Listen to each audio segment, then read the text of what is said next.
In today's video, we're going to continue our NHL season preview series, but now we're jumping over to the Western Conference and the Pacific Division. Today, we're looking at the Calgary Flames. Calgary was one of the most fascinating teams to watch in the offseason with several significant changes. We'll recap last year and see how we think they're going to do the upcoming year coming up next. So welcome back to another video here at Top Shelf Hockey. As I mentioned, today we're continuing on with our season preview series for the upcoming 22-23 NHL season, and we're looking at the Calgary Flames, our first Western Conference team, as we begin going through all the teams in the NHL's Pacific Division. Now, if you're new to this series, essentially, here's a quick rundown of how these videos work. We're going to quickly recap last season, take a look at some key stats, look at how the team did, look at some recent playoff history, take a look at how this team has changed over the course of the offseason, all the players that are new, all the players that are no longer there, take a look at some prospects that might jump in and make an impact, and then we'll take a look at the projected lineup and discuss how we think they're going to do for the upcoming year. So first up, let's get started with a 21-22 Calgary Flames recap. Of course, we know they had a phenomenal regular season. They were first in the Pacific, getting themselves a division title with a record of 50-21-11 for 111 points. They scored 293 goals, 6th overall in the NHL. They allowed 208, which is really solid, third best in the NHL. The power play clicked at a really solid rate of 22.9% for 10th best, and the PK was 83.2% successful, which is also really, really good. Number 6 in the NHL. So obviously goals for and against in both special teams, they were top 10 in everything. A really sound, solid team at both ends of the ice. They arguably had the greatest line in hockey last year with Johnny Gaudreau, Matthew Tkachuk, and Elias Lindholm, all putting up phenomenal results. They really clicked well together. Unfortunately, 2/3 of that line is no longer with the club as this team went through significant off-season changes, but they really did a lot of damage last year. Unfortunately, in the playoffs, they lost in the second round in the Battle of Alberta against provincial rival Edmonton Oilers. Of course, it was the first Battle of Alberta we've seen in the playoffs in a really long time, and it was very highly entertaining. Got off to a good start for Calgary, but then Edmonton took over, and the rest was history. They've been in the playoffs for 3 of the past 4 years, and of course, they're looking to continue that, and we'll take a look at where things stand now and discuss what we think they're capable of this season. Of course, they're still coached by head coach Daryl Sutter, being his second full season. I'll be there for 2 and a bit years now after taking over the Flames bench. Brad Treliving, still the GM, of course. He'd been there for about 8.5 years at this point. Both of these guys are due for potential contract extensions, and there is some talk behind the scenes that those are being worked on. We have no reason to think that the organization would want either of them to go anywhere anytime soon, so I would suspect we're probably going to see at least a couple year, 1 or 2 year extension for Sutter, and Treliving probably looking at 3 years as a more typical GM contract. The only reason I'd say it's going to be 1 or 2 years for Sutter, that's probably more his preference given where he's at in his life, his age and everything. I just would suspect that he may not want a super long contract.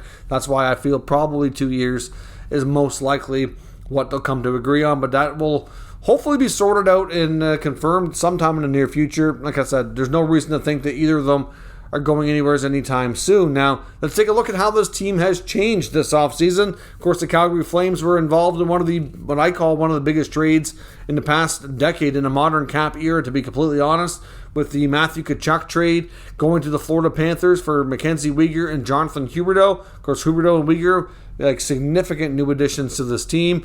Of course, they also went out in free agency and signed Nazem Kadri, and of course, they also brought in Kevin Rooney. They do have some players on PTOs that are all showing relatively well right now. That includes Sonny Milano, Cody Eakin, and Michael Stone. There is a potential for 2 or maybe even all 3 of them to possibly earn short-term contracts coming out of training camp. I wouldn't rule any of them out at this point. I would say that Stone is pretty likely, Milano is very likely, Cody Eakin is maybe not as much as Milano, but I do think there's a chance they'll sign him as well. Depends on how else they feel about their bottom 6 here. But ultimately, like I said, the Calgary Flames had a crazy offseason. I'll show you the key subtractions here as well, which is really only 2 names. There really wasn't a lot of change in this team. But Johnny Gaudreau and Matthew Tkachuk, 2 of the top 3 players on the top line, gone. Johnny leaves in free agency. Of course, that came right down to the wire. We found out, I think it was the night before or 2 nights before that free agency was starting, that he informed Brad Treliving that he was not going to be re-signing in Calgary. And then shortly thereafter, Matthew Tkachuk refused to sign a long-term extension, told the Flames he had no interest in a long-term deal. He would basically sign a 1-year contract at most, which would make him an upcoming free agent. He was really just interested, if he had to stay in Calgary, he was going to get to free agency. Instead, he talked to them about doing a sign-in trade, gave them a list of teams, of course, that he would be willing to do an extension with, and ended up going to the Florida Panthers, like I said, in one of the wildest, craziest deals we've seen in a long time. Once word got out that Matthew Tkachuk had informed the Flames that he wasn't going to be signing long-term and that a trade was pretty much coming, we knew that. I'm surprised how quickly it came together. It kind of got a lot of people off, kind of caught off guard, you could say, based on the timing of it. There was a late-night deal that went down with Florida and Calgary. It was just absolutely bonkers, and this team has been through a lot. But with Jonathan Huberdeau and Mackenzie Weegar, they've already signed Huberdeau. That's another big part of their offseason. Inked him to a long-term 8-year contract extension. They are negotiating with Mackenzie Weegar to try to do the same as well. It may not be 8 years, but it's going to be long-term. We don't know exactly where things stand with that, but right now both sides are negotiating in good faith, and they both seem interested and eager to see if they can get something done. But time will tell on that. And of course, Kadri got himself a 7-year free agent contract. There was a lot of rumors for quite some time where Kadri was such a late offseason signing that he was going to the Islanders, but ultimately that turned out not to be the case, with the Flames swooping in there and getting the deal done. I think the Islanders were in the mix and they were trying to, but they just couldn't free up enough money to make it happen, and he just couldn't wait anymore. At least that's what it sounds like. Now, looking at some prospects that can have an impact on the Flames this year, you've got Adam Ruzicka, who could be in the mix for a bottom 6 role. You might see players like Jacob Pelletier or Connor Zary get regular playing time. I think when it comes to Pelletier, a lot of that's going to depend on if they sign Sonny Milano. I think Pelletier's playing time, at least at the NHL level, will be impacted by Milano if indeed they sign him. Same thing with Cody Eakin. It could also affect a guy like Ruzicka. So we'll see. Matthew Phillips is having a pretty good training camp as well. Wouldn't be shocked if he was able to get some playing time. I don't know that any of these guys are going to be regulars. Connor Zary is another one. So amongst the 4 forwards there, they could all see different NHL deployment depending on injuries and how other players are doing this year. But I would suspect there's a good chance that maybe one of them makes the roster, but it really boils down to, like I said, on what they do with the players on PTOs. Of course, you also got Dustin Wolf, the upcoming goaltender, who's expected to be the goalie of the future at this point. Obviously, he'll start in the minors with Markstrom and Vladar at the NHL level, but he will be available as the number 3 guy should they run into any issues with injuries or anything of that nature. So what does the projected Calgary Flames opening night lineup look like right now? Well, you're probably looking at a new top line of Elias Lindholm, Jonathan Huberdeau, and Tyler Toffoli. You're most likely looking at a second line of Nazem Kadri, Andrew Mangiapane, and Blake Coleman. And you're probably looking at line 3 of being Michael Backlund, Dylan Dubé, and either Sonny Milano or Jacob Pelletier. If they sign Milano, I think that's probably where he's going to slot. I mean, at that point, depending on how each guy's doing, you could even flip Milano and Coleman too. It depends. I mean, based on what Coleman's getting paid, you probably want to give him more of a top 6 opportunity, but they could be interchangeable depending on the day or the shift and how things are going, of course. And then you could have a 4th line, possibly of Lucic, Rooney, and Ritchie, because Ritchie did re-sign with the team as well, late offseason UFA status. So I don't know. I mean, of course, like I said, then you got a guy like Cody Eakin in the mix too. Hard to say how things go and exactly what they do. They may end up with a player or 2 on waivers in that respect, but certainly an interesting lineup for sure. On the back end, you're going to have Mackenzie Weegar likely playing with Chris Tanev, and then you're going to have Hanifin and Anderson likely be your number 2 pair, and with Nikita Zadorov and Oliver Shillington being your 3rd pair to make up the top 6 defense. Your obviously goalie tandem is Jacob Markstrom and Danny Vladar. Now, are the Flames a better team? A lot of people seem to think they are. Some think they're going to take a step back, and I've seen some that say they're probably going to be about the same. And to be honest, I do have some concerns, but I do think that there's a lot to like here. I think, honestly, if you look at the Johnny Gaudreau subtraction, but you bring in Jonathan Huberdeau, to me, that's a wash. Jonathan Gaudreau and Huberdeau are pretty much interchangeable, in my opinion. They're both playmakers. They're both pass-first guys. They're very similar age, similar production. I don't see a great deal of difference. So to be honest, if that was the only move this offseason, I'd say they're going to be about the same because, like I said, not much difference. You throw in Mackenzie Weegar into the mix here, and that blue line is suddenly way deeper and a lot better. And of course, if they sign Weegar, it'd be even better. But that's a pretty darn good-looking blue line to me. The Calgary Flames, in my opinion, with as is with those top six, have one of the better blue lines on paper in the NHL. So that, to me, that part of the team is better this year. You take away Matthew Tkachuk, however, and of course, in a separate deal, like you didn't really, you can't replace Tkachuk. He's a unique kind of player.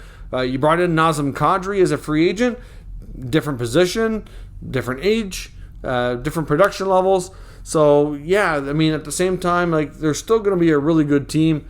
I don't know that they're going to be better, but it just depends on the dynamic, right? A lot of this is kind of hard to predict exactly. Will Tyler Toffoli be able to, come close to producing anywhere near Matthew Tkachuk's level on that top line? It's probably doubtful. I mean, Toffoli's a good winger. I could even see him maybe scoring 30-plus goals up there. Will he be the level where Tkachuk was, though? I don't know. That's awfully big pressure to put on him, and it's difficult to say. So overall, to be honest, I think their bottom six is probably about the same. Your D is better. Your goalies are the same. Your top six, to me, I don't know that you can say it's better, but it's not really worse either. Mangiapane should have an opportunity to get an elevated role with Gaudreau and Tkachuk not in the mix there anymore. You need a little bit more out of Blake Coleman than he did last year. His first year in Calgary was okay. It wasn't terrible, but it could have been better. So to be honest, I think the Calgary Flames will be competing for the top couple of spots in the Pacific Division. I definitely see them being a playoff team, no doubts there. And I definitely see them, like I said, being a divisional contender for the division title. So I do think there'll be a threat in the playoffs. But when we get to playoff time, a lot of that's going to depend on the play of their goaltending. Jacob Markstrom did not have a good series against the Oilers, which was a big part of why they lost. I know he'll want to do better next time. And the other thing, too, is like this team didn't have a ton of playoff success under its belt. And the players they've brought in, Weegar and Huberdeau don't either, but Kadri does. Kadri's coming off the Stanley Cup victory with the Avalanche.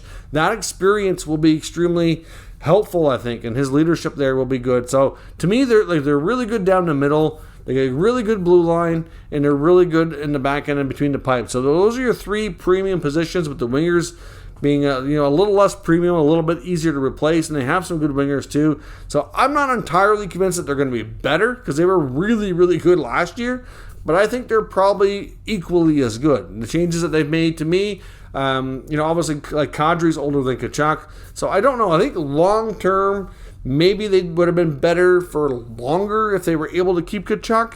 But for the next few years, for sure, if Kadri can come anywhere close to producing what he did last year in Colorado, then it should be a real good addition here for the Flames. And I think they'll still be one of the top Western teams, be in contention. Just be a matter of can they get over that playoff hump. That's going to be the big question for the Calgary Flames for the coming years. So let me know your thoughts and expectations for the Flames in the upcoming season, and we'll talk about it further in the comments. Of course, if you're new to the channel, make sure you subscribe and stick around. We'll keep you up to date with all the latest news, rumors, and analysis of all 32 NHL teams. Thank you for watching, and I'll catch you next time.